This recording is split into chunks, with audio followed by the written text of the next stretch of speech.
Gostaria de pedir para você abrir lá no Evangelho de João, capítulo 4. Vamos ler o versículo 35. E eu quero falar sobre algumas coisas que o Senhor Jesus chamou a atenção, e eu entendo que estas coisas sejam responsabilidade da igreja. E hoje, como igreja, nós tivemos aqui um momento de celebração, de alegria. Recebemos vários irmãos como novos membros da Igreja Cristã Bíblica. Então, nós entendemos que existe uma responsabilidade. E essa responsabilidade, ela recai em primeiro lugar sobre os pastores, líderes desta igreja.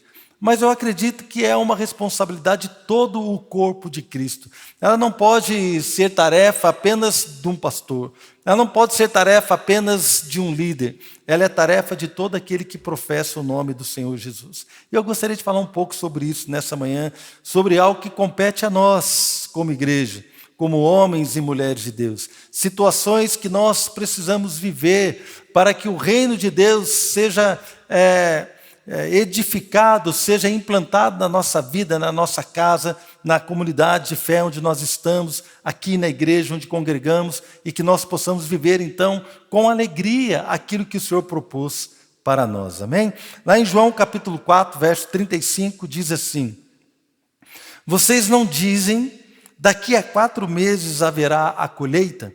Eu digo a vocês, abram os olhos e vejam os campos. Eles estão maduros para a colheita. O contexto aqui é da mulher samaritana. Quando Jesus ele vai lá no poço, e tem uma mulher samaritana que chega para tirar água. Muitos conhecem o texto, se você não conhece, depois você lê. E então Jesus está sozinho com aquela mulher e ele começa a conversar com ela. E ele tem ali uma revelação, né, sobrenatural da situação na qual ela vivia.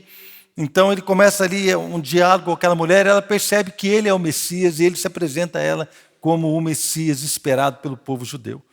E essa mulher então ela volta para a cidade toda feliz, e os seus discípulos haviam ido comprar comida para ele. E os discípulos voltam com comida e ele não queria comer. Aí os discípulos, mestre, come. Ele falou assim, outra comida eu tenho para comer. Aí eles ficaram perguntando para ele, será que alguém já trouxe comida para ele?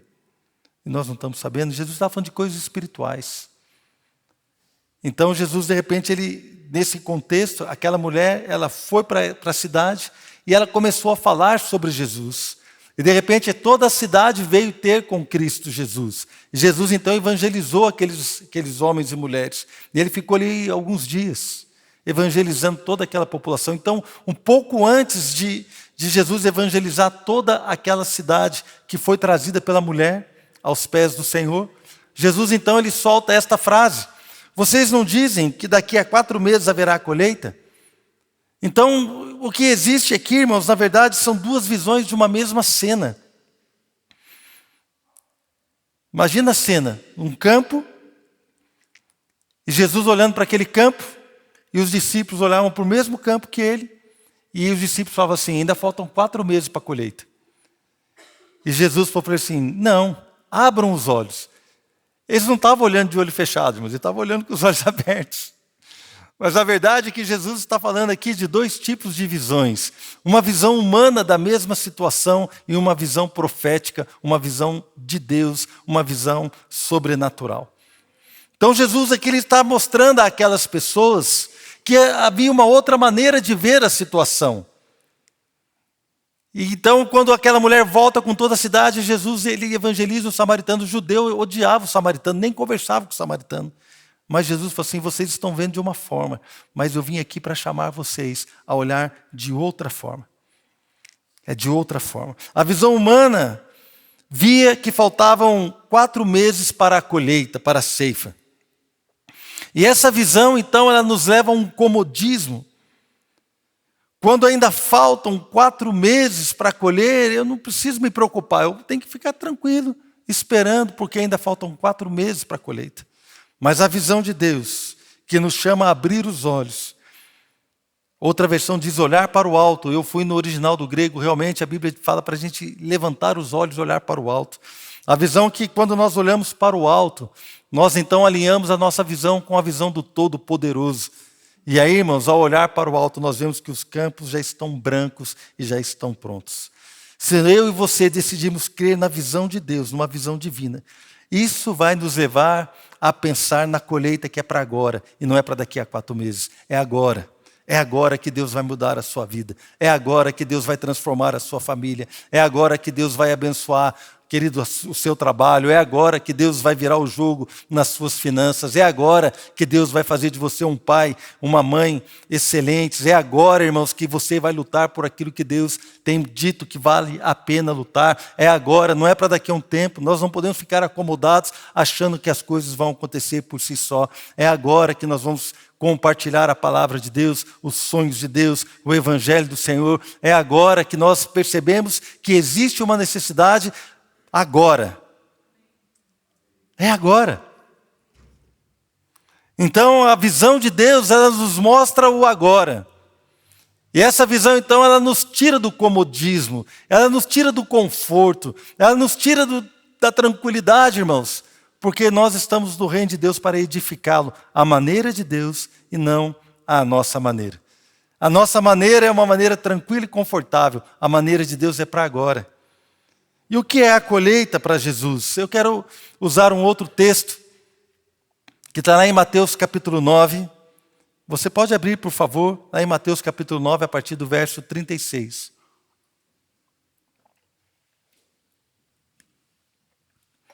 Quando Jesus estava falando de colheita, lá em João, capítulo 4, quando naquele contexto falou assim, olha, vocês não dizem que ainda falta muito tempo para a colheita, 4 meses, eu digo para vocês que os campos já estão brancos, estão prontos para a colheita. Talvez eu e você não entendamos muito bem que ele estava falando de vidas, mas era uma linguagem corriqueira do Senhor Jesus, e ele já havia falado isso com os seus discípulos, e os seus discípulos sabiam exatamente o que ele estava dizendo quando ele se referia aos campos a serem colhidos. Eles sabiam o que significava aquilo. Vamos ver lá em Mateus capítulo 9, versículo 36. Ao ver as multidões, teve compaixão delas, porque estavam aflitas e desamparadas, como ovelhas sem pastor. Então disse aos seus discípulos, a colheita é grande, mas os trabalhadores são poucos.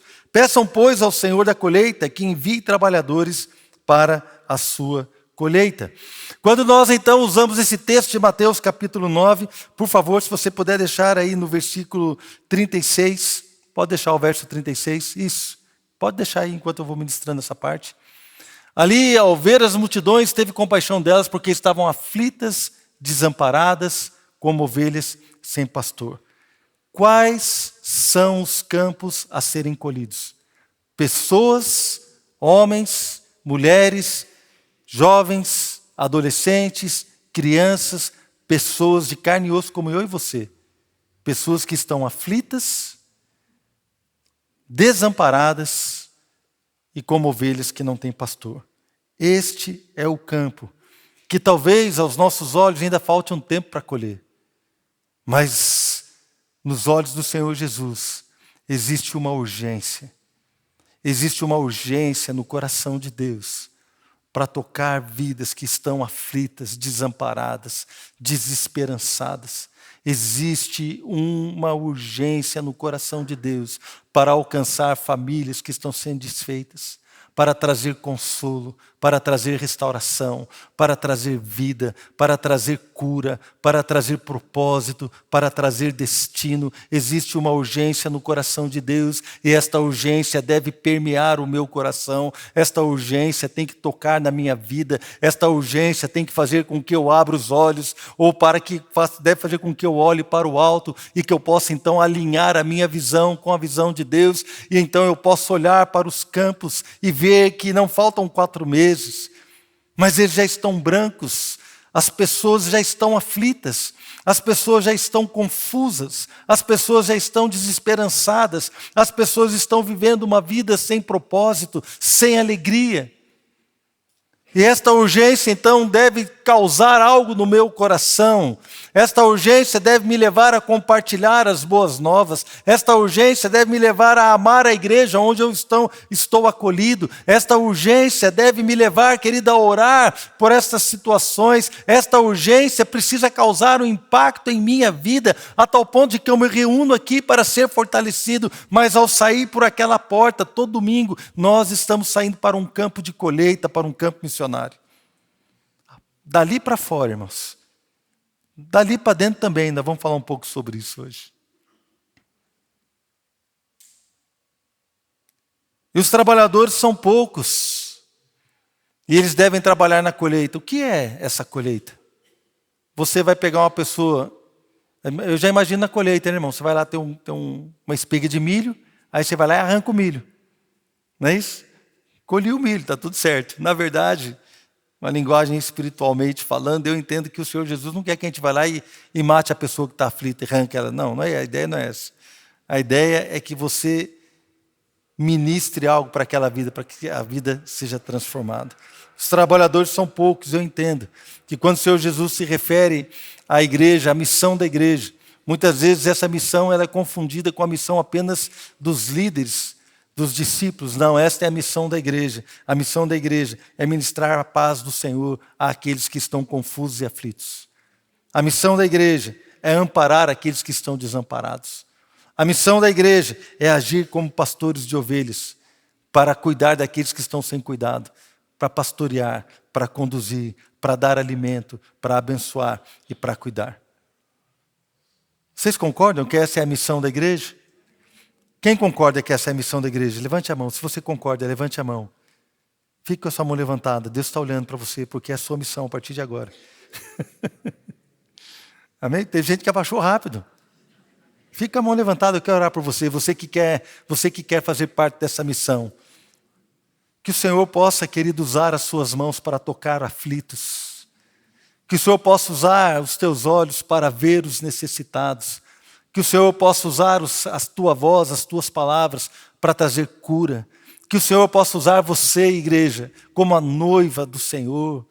Que o Senhor possa te usar com poder e autoridade para ministrar àqueles que não têm esperança. Que o Senhor possa te usar a sua casa, usar o seu carro, usar o seu trabalho, usar as suas redes sociais. Que o Senhor possa usar a sua família para testemunhar de que há um Deus poderoso que nos ama, que quer curar vidas, tocar vidas e restaurar situações. Então, irmãos, o que nós devemos fazer e o que nós podemos fazer à vista do que nós estamos vendo aqui nessa manhã? Irmãos, nós somos convidados a ver como Jesus vê. Esta é a verdade. Ele fala assim, olha, vocês não olham para o campo e dizem que ainda faltam 4 meses. Mas eu digo para vocês que os campos já estão prontos. Há um convite. Ergam os olhos e vejam que os campos estão prontos. Há um chamado de Deus. Para a gente enxergar como Ele enxerga. Há um chamado de Deus para a gente ver como Jesus vê as coisas. Há um chamado de Deus para que a gente possa, então, queridos, alinhar a nossa visão e a expectativa do nosso coração, a expectativa que há no coração do nosso Rei, do nosso Deus. Eu queria que você, de uma forma prática, tentasse descobrir como é que você pode fazer isso. Como é que você pode fazer isso, querido? Como você pode abrir os olhos e ver? De que maneira nós, como igreja, deveríamos fazer isso? Você tem alguma ideia, irmão? Como é que, pastor, como é que eu faço isso na prática? Em primeiro lugar, irmãos, nós precisamos colocar a nossa vida à disposição do nosso Deus. Essa é a primeira coisa.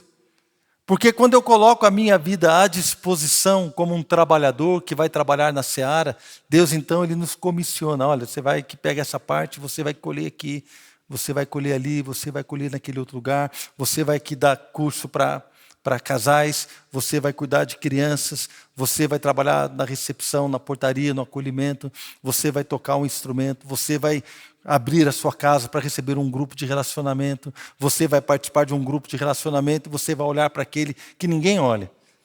De repente você vai perceber aquele que está sozinho. E você vai se aproximar dele. Você vai perceber aquela criança que talvez esteja com uma necessidade, você vai ajudá-la. De que maneira, irmãos, que nós podemos fazer isso? Em primeiro lugar, é colocando a nossa vida à disposição do Senhor. Irmão, se você está na igreja para receber uma bênção, você não está errado, mas você também não está certo. Está mais ou menos, está meio errado e meio certo. Né? Quem lembra quando fazia a prova, você pegava a prova, vinha aquele negócio assim com um risco no meio? Não estava certo totalmente, estava meio certo só, né? Aquele era um jeito que o professor dava de falar assim, olha, eu acredito em você, vai na próxima você acerta. Na verdade, era um quebra-galho do professor, né? No meu curso técnico, tinha um professor, o professor, o nome dele era Melo. O Melo, calça arrepia até hoje, só de falar o nome dele. O pastor Paulo, que é da área de eletrônica, se tiver mais alguém da área de eletrônica, vai saber o que eu estou falando. Esse Melo, ele dava uma aula que era muito difícil, cara, de você montar circuitos amplificadores com transistores. Paulo sabe o que eu disse. E você tinha que calcular todas as coisas tal. E ele falava assim, olha, ele entregava uma folha, 5 questões, e a folha de resposta era assim, questão 1, 2, 3, 4, era só isso aqui, um caderninho, assim, como é que diz? Uma folhinha, com 5 espaços. Ele queria a resposta numeral do exercício com 2 casas depois da vírgula. Então você tinha que ir, né, fazendo aqueles cálculos de matemática e não sei o que, e depois você ia com 2 casas. Por exemplo, se a resposta fosse 10,08 e você colocasse 10,05, estava errado. Era 0 na questão. Se a resposta fosse 18,37 e você colocasse 18,40, estava errado, era 0 na questão. Quem gostaria de ter um professor assim? Eu não gostei, não, irmãos. É difícil. Depois de um monte de conta, irmãos, era terrível. Dia que tinha a prova do Melo, já ficava todo mundo desesperado. Não tinha esse negócio de meio certo, porque ou você está certo ou você está errado, irmãos. Se você contou só uma mentira em toda a sua vida, o que você é? Hã? Você é um mentiroso. Você contou só uma mentira. Sabe o que você é? Você é mentiroso. Mas graças a Deus pela sua misericórdia, amém? A misericórdia de Deus está sobre nós. Mas eu quero dizer o seguinte, se você vem à igreja apenas para ser abençoado, você não está totalmente certo. Porque, na verdade, irmãos, a gente vem na igreja para ser abençoado, mas nós estamos nos congregando aqui principalmente para servir uns aos outros. Para servirmos ao outro. Para sermos canal de bênção. Para sermos canal de visitação de Deus, que Deus possa visitar o nosso irmão através da minha vida. Então, nós, como igreja, temos essa responsabilidade de olhar com os olhos do Senhor e perceber esta urgência que o Senhor tem, perceber esta necessidade que há no coração de Deus de amparar vidas, de trazer direção para aquele que está aflito. Outras traduções chamam o aflito de confuso. Quantas pessoas estão confusas, irmãos? Outro dia eu estava conversando com o irmão e falei assim, pastor, eu estou tomando algumas decisões que eu acho que não estão corretas. Eu falei assim, é mesmo? Então vamos conversar. Eu estou aqui à sua disposição. Ah, mas eu não consigo conversar agora. Aí eu falei assim, como é que eu vou fazer? Mas vamos dar um jeito, irmão. Eu vou e vai, que hora que você acorda? Não dá, tal. E essa conversa já faz mais de 2 semanas, e eu mandando mensagem, conversando, tentando, e não consigo conversar com o irmão até hoje. A pessoa está ali, mas ela não percebe o que, irmãos? Que ela precisa de um cuidado. Existem pessoas que estão confusas e aflitas, que você vai tentar se aproximar dela, ela não vai querer. Mas existem pessoas que estão confusas e aflitas, que estão prontas para receber uma orientação, uma palavra de amor, uma palavra de direção. E é o papel da igreja fazer isso. Existem pessoas que estão desamparadas, espiritualmente, emocionalmente. E essas pessoas estão aí ao nosso redor, irmãos. E eu e vocês somos chamados para amparar essas pessoas. A igreja, querido, é um lugar de cuidado mútuo. Amém? A igreja é um lugar de ministração do amor de Deus, da paz de Deus. Nós então somos chamados a agir como pastores. Veja bem, quando eu falo que a igreja precisa ser uma comunidade pastoral, precisa agir como pastor, eu não estou dizendo que você vai ser pastor. Eu sou pastor da igreja. Eu tenho a responsabilidade de pastorear o corpo de Cristo. Deus me deu essa responsabilidade. Mas nós, como igreja, devemos pastorear uns aos outros, cuidar uns dos outros. É uma responsabilidade de todo o corpo. Não é uma responsabilidade apenas de alguns, poucos. Nós temos que entender que podemos fazer isso e fazer com muita sabedoria e com muita graça. Quando nós olhamos para as cartas que foram escritas para a igreja, as cartas do Novo Testamento, as epístolas, a partir de Romanos, são cartas escritas para a igreja. Nós vamos encontrar ali que nós somos chamados a edificar uns aos outros. Nós vamos encontrar ali que fomos chamados para nos aconselhar uns aos outros. Nós vamos encontrar nas cartas também várias direções para orarmos uns pelos outros, para perdoarmos uns aos outros, para darmos suporte uns aos outros, para nós termos paciência uns com os outros. Ou seja, a maioria, ou grande parte, da nossa responsabilidade, ela é relacional, de relacionamento como igreja.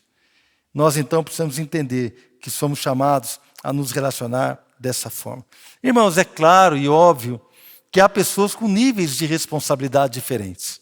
Como disse, eu sou pastor, nós temos líderes de ministério, nós temos aqui líderes que são responsáveis, estão atentos às suas áreas de atuação. Está tudo certo, ninguém está dizendo que não. Nós nos organizamos dessa forma para que a igreja possa ser suprida da melhor maneira possível. Mas precisamos de trabalhadores na seara. Todos nós somos chamados a trabalhar. A igreja, irmãos, tem que acolher os aflitos, ministrar paz e participar de todo o processo. Quando nós olhamos, e eu estava dizendo que nós precisamos ter um olhar para fora, para amparar o que está desamparado, para cuidar daquele que está aflito, confuso, e também para pastorear aquelas pessoas que estão como sem pastores. Mas você concorda comigo que talvez também seja o caso de nós olharmos para dentro da igreja, olharmos talvez para dentro da sua casa, como pastor, irmãos, já aconselhei famílias, que você vai conversar com o marido e fala assim, e aí, como é que está? Com o casal, fala assim, como é que está o seu casamento? O que o homem fala, irmãos? Está tudo certo. Aí você pergunta para a esposa assim, e aí, como é que está o casamento? Meu marido não me dá atenção, nós estamos devendo não sei quantos aluguéis, nós estamos aqui não sei o quê, nós estamos desse jeito, a família está assim. Aí você olha para o irmão e fala assim, mas não estava tudo certo? Não, pastor, essas coisas já estou resolvendo. É assim, irmãos. Por quê? Porque o nosso olhar não está atento às situações. O nosso desafio, irmãos, é ter um olhar para aqueles que estão perto de nós. Às vezes o seu filho está trancado dentro do quarto e está sendo assediado por molestadores de crianças e de adolescentes. Às vezes o seu filho está trancado dentro do quarto com uma depressão profunda e você não sabe. Às vezes o seu filho adolescente está lá dentro do quarto e ele não tem alegria de estar na igreja e você não percebe. Às vezes a sua filha está ali numa situação na escola, como se diz, pode estar vulnerável a todo tipo de situação e você não está percebendo. Irmãos, são chamados para olhar com o olhar de Deus. Às vezes tem alguém no seu grupo de relacionamento que está se sentindo solitário. Irmãos, todos nós passamos por isso. Não é, como é que eu vou dizer, não é privilégio nenhum, não é algo que só acontece com você, não, acontece com todos nós. Às vezes nós estamos no meio da multidão, estamos nos sentindo solitários. Às vezes nós estamos no meio de uma situação, está todo mundo alegre, a gente está sorrindo, mas nós estamos entristecidos. Amado, às vezes nós estamos ali aflitos por uma situação, confuso, com uma dificuldade de entender o que está acontecendo. Estamos juntos aqui como igreja, mas o nosso olhar tem que estar naquele que está aflito. Porque Deus está vendo essas pessoas. Deus está se compadecendo delas. E a pergunta de Deus para mim e para você é: quem é que vai se compadecer dessas pessoas comigo? Irmãos, isso não pode ser tarefa do pastor. Claro que é tarefa do pastor, mas não pode ser a tarefa exclusiva do pastor da igreja. É uma tarefa sua. Você faz parte da igreja, é uma tarefa nossa. E se o pastor estiver aflito e desamparado? Quem que vai cuidar dele? O pastor não pode ficar aflito e desamparado, não. O pastor tem que ser firme. Eu sou homem, sou humano. Ontem nós estávamos lá numa conversa e o pastor Diego estava falando de algumas situações da vida dele, dizendo que algumas vezes ele se sentiu sozinho, aflito, com desejo de desistir do ministério, compartilhando conosco. Quem estava lá lembra, ontem à tarde. Nós então percebemos essas situações, que nós sempre temos que estar com este olhar para aqueles que estão perto de nós, com o nosso coração aberto e disposto a acolher vidas, a ministrar sobre vidas e sobre pessoas. Não seria o caso, então, de nós olharmos para dentro da igreja também? Na parábola, das 10 dracmas, que são 10 moedas, a mulher perdeu uma moeda. Perdeu aonde, irmão? Perdeu dentro de casa. Às vezes, dentro da casa, existem moedas que estão perdidas. Dentro da casa. Será que tem alguém aflito perto de você? E nós estamos aqui achando que está tudo bem, esperando que a colheita vai ser lá na frente, irmãos, e as coisas já estão prontas. Nós precisamos começar a trabalhar agora. Quando nós temos essa visão de urgência, nós começamos então a nos preparar para a colheita. Pegamos as ferramentas necessárias para a colheita. Pegamos os cestos para guardar os feixes que estamos colhendo. Nós preparamos o depósito para colocar ali as coisas, para guardar aquilo que está sendo colhido. Quando nós percebemos que existe uma urgência no coração de Deus, nós preparamos a nossa vida para trabalhar, nós preparamos a nossa alma para ministrar, nós estamos com o olhar atento àquilo que Deus está vendo, àquilo que Deus está olhando. Eu quero perguntar para você nessa manhã: quem gostaria de se colocar à disposição de Deus para trabalhar na colheita do Senhor? Eu gostaria de fazer aqui 2 momentos agora, nessa manhã. A equipe de louvor pode subir, pastor Fabiano, por favor. E eu gostaria de fazer aqui 2 momentos.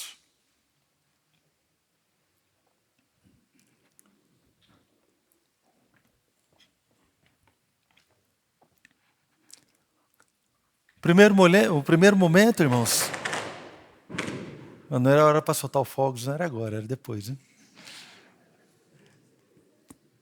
O primeiro momento é para nós olharmos para o Senhor e falar assim: Deus, tem alguma coisa que eu estou perdendo? Tem alguma coisa que eu não estou vendo? Existe alguma situação na minha vida que eu não estou vendo? Existe alguma situação na minha família que eu não estou vendo? Existe alguma situação que eu deveria estar percebendo, mas o meu olhar tem sido um olhar demasiadamente humano, e então eu não estou olhando como o Senhor olha. Então eu gostaria que você fechasse os teus olhos e que você pudesse deixar Deus ministrar ao teu coração isso. Peça para Deus: Deus, eu quero olhar, eu quero ver o que o Senhor está vendo. Se você é pai, coloque os teus filhos, coloque a sua vida. Se você é mãe, também coloque aí a sua vida, os seus filhos. Se você é jovem, você pode colocar os seus pais diante do olhar do Senhor. Será que ou algum amigo seu da escola, do trabalho? Deixe Deus ministrar o teu coração. Deixe Deus ministrar o teu coração. Sabe por quê, irmãos? Porque Deus está querendo que nós, como igreja, venhamos a alinhar a nossa visão com a dele. Deus está desejando que a gente possa enxergar o que ele enxerga. Deus está desejando uma igreja que vai trabalhar na seara, uma igreja que vai amparar pessoas, uma igreja que vai alcançar aqueles que estão aflitos, confusos, desesperançados, uma igreja que vai alcançar vidas E Deus vai alcançar vidas através da sua vida, assim como um dia eu fui alcançado, através de outros homens e outras pessoas. Irmãos, Deus vai alcançar pessoas através de pessoas. Deus escolheu isso. Quer alcançar vidas através da sua vida. Mas para isso, eu e você precisamos ter um olhar alinhado ao olhar do Senhor. Propositadamente, vou deixar um tempo aqui para você orar.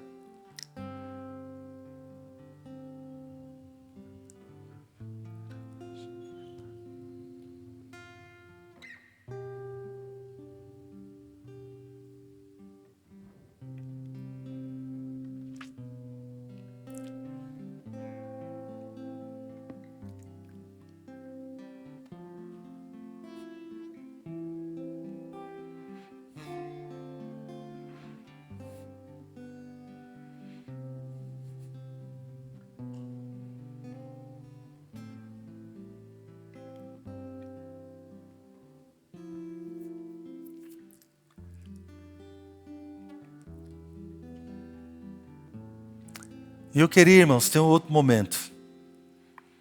Um outro momento é algo muito sério que nós como igreja precisamos fazer. Se há alguém aqui que se sente sozinho, que está aflito, confuso, que se sente desamparado, nós queremos orar por você nessa manhã. Irmãos, isso não é vergonha para ninguém. Todos nós passamos por lutas e situações. Quantas vezes eu estive sozinho, desamparado, e recebi oração de irmãos que me apoiaram, que me acolheram, que profetizaram sobre a minha vida, que oraram comigo e me fortaleceram, e eu então estive pronto para caminhar um pouco mais. Eu acredito que como missão da igreja, nós estamos aqui nessa manhã e nós queremos orar por pessoas que estão nessa situação. E pode ser alguém, irmãos, que é crente há muito tempo, pode ser um líder, pode ser qualquer tipo de pessoa. Se Deus ministrou o seu coração e você quer receber uma oração para ser fortalecido, para receber um amparo de alguém, para receber o abraço de alguém, nós queremos fazer isso nessa manhã. E eu queria convidar todos a ficarem de pé. Em nome de Jesus. Você pode se colocar de pé. E eu queria, irmãos, então, que você que gostaria de receber essa oração, viesse aqui à frente. Você que sente que precisa de uma oração hoje e gostaria de receber um abraço, uma oração de fortalecimento, vem aqui à frente. Nós vamos orar com você. Como igreja, vamos te acolher e vamos declarar o cuidado e a bênção do Senhor sobre a sua vida. Pode vir mais para frente. Todos nós passamos situações assim, irmãos.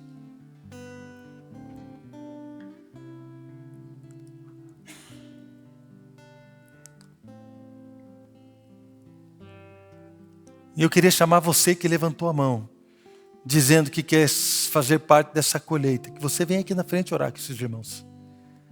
Você que levantou a mão e você que quer fazer parte, vem aqui e abraça um deles. Abraça o irmão, né? Os homens abraçando homens, as mulheres abraçando as irmãs. Amém? Esse é o momento de você vir aqui orar com eles, de abraçá-lo, de liberar uma palavra de Deus sobre eles. Esse é o momento, querido, de nós alinharmos a nossa visão, a visão do Senhor. Enquanto o pastor Paulo ministra uma canção, vamos estar orando como igreja aqui. Abrace mesmo o seu irmão, abrace, profetize sobre ele, profetize vida, profetize força, profetize ousadia, coragem. Deixa Deus colocar palavras nos seus lábios para esses irmãos, em nome de Jesus. Deixa eu te fazer uma pergunta, meu irmão, antes de nós encerrarmos. Gostaria de fazer uma pergunta para você nessa manhã. Estou pensando em como é que eu vou elaborar da melhor maneira possível, tá bom?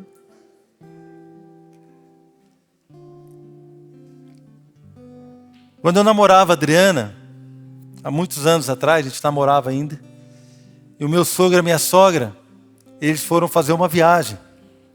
E a Adriana é a filha mais velha. Eu namorava a Adriana. Meu sogro e minha sogra foram passar um feriado fora. E depois a Adriana tem mais 3, né? que é a Luciana, que está aqui, o Fabiano, a Juliana. E o meu sogro, então, ele deu dinheiro para mim. E ele falou assim, naquela época não tinha cartão, não tinha nada, não tinha iFood, né, irmãos? Faz bastante tempo, não existia internet, celular, não existia nada dessas coisas.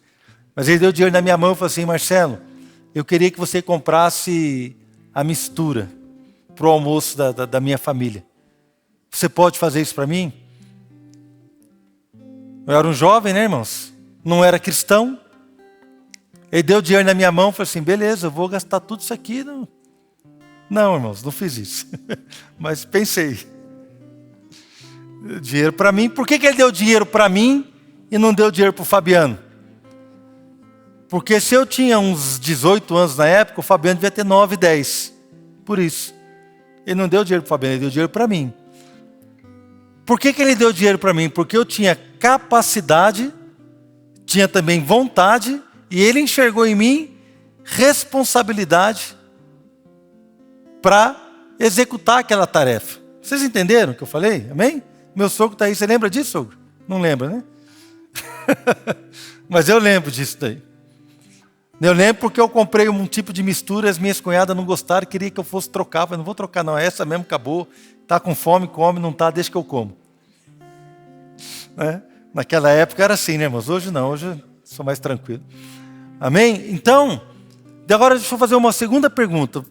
Você, imagine-se no lugar de Deus. Para que tipo de pessoa você ia derramar do seu amor? Para que tipo de pessoa você ia derramar do seu poder? Para que tipo de pessoa você ia compartilhar a sua intimidade, a sua graça? Olhando para a igreja, quem é que você iria comissionar para ser bênção, para levar alimento àqueles que precisam? Quem? Eu, irmãos, na minha visão humana da coisa, eu iria comissionar um tipo de pessoa, aqueles que têm vontade de fazê-lo. Aqueles que entenderam a responsabilidade de fazê-lo. Dessa forma eu quero orar por você nessa manhã. Se você entendeu que é sua responsabilidade trabalhar na seara, eu queria que você levantasse as suas mãos. Eu quero orar por você. Para que Deus então derrame e compartilhe com você do seu olhar. Compartilhe com você da sua graça. Compartilhe com você do seu poder. Que Ele compartilhe com você da sua autoridade. E que nós, como igreja, possamos desempenhar esse trabalho para a glória dEle. Amém? Deus, em nome de Jesus, eu quero usar este momento para que o Senhor Deus possa passar agora por toda essa congregação e encontrar corações totalmente dispostos ao Senhor para servir ao Senhor.